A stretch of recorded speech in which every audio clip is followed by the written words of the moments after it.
Hello everybody, this is Simon with Let's Play Mega Man Zero. Boy, was this video long in the making.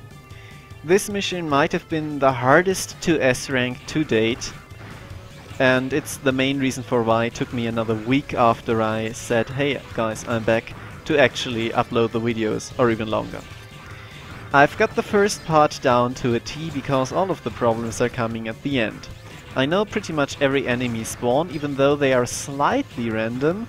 Most of the time everything is going the same way, which is why I'm hanging out here, because this fucker is falling down from above. Always without fail.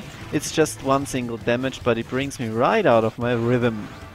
I'm going down here, even though up would be far safer, because I want to kill as many enemies as possible, and fucking hell, the infinitely spawning spike balls don't always infinitely spawn, and this is kind of a luck factor, which is why I have not eliminated any and all problems with it. The two tanks are also kind of an issue, but not that hard. Sometimes though the second tank will start to load up from off screen, which is not fun. But that's all minor concerns. So what I'm doing here now, I'm farming enemies. Why, might you ask? Because there is a fuck ton of enemies in this stage. For some reason the developers thought that, well, that means we have to kill a fuck ton of them for the S rank after all.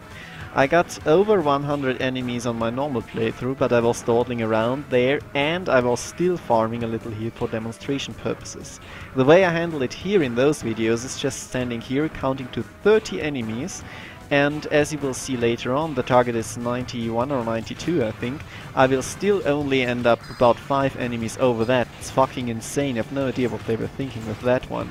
And after that comes, as I've already mentioned, the hardest section of the level.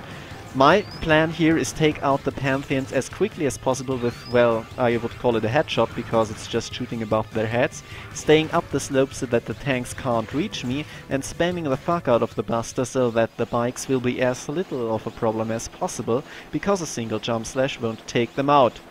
Perfect at this one too, but one single mistake and, well, then you can kiss your ass goodbye, because Fafnir will probably hurt you. So, the big problem with Fafnir here is basically one thing. That is that his X-Kill is an asshole. Apart from that, and we're going to see that later on in all details, my tactic is as follows. Wait for him to do the jump attack, slash him once, shoot the Buster, jump over him. That way you won't get cornered, and if he takes too long to decide, then just shoot him. If he's already starting an animation, you won't be able to shoot him out of it, which means that he can grab you even though you just shot him and expected a knockback.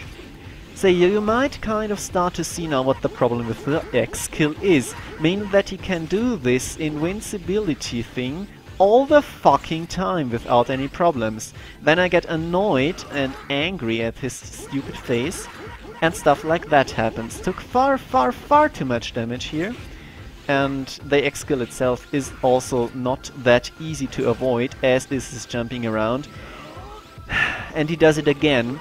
So yeah, that is the major problem. It destroys any concentration I have of him, and even though the fight isn't that hard, you definitely do need to keep on your toes, because Fafnir can hurt like a motherfucker. I mean, just look at my life now, I got hit 3 times. But yeah. This is still an S rank, and after all of those tries I could carve out 97 points twice, but this was a cleaner attempt and it showed far better how much of an asshole this guy can be at the end.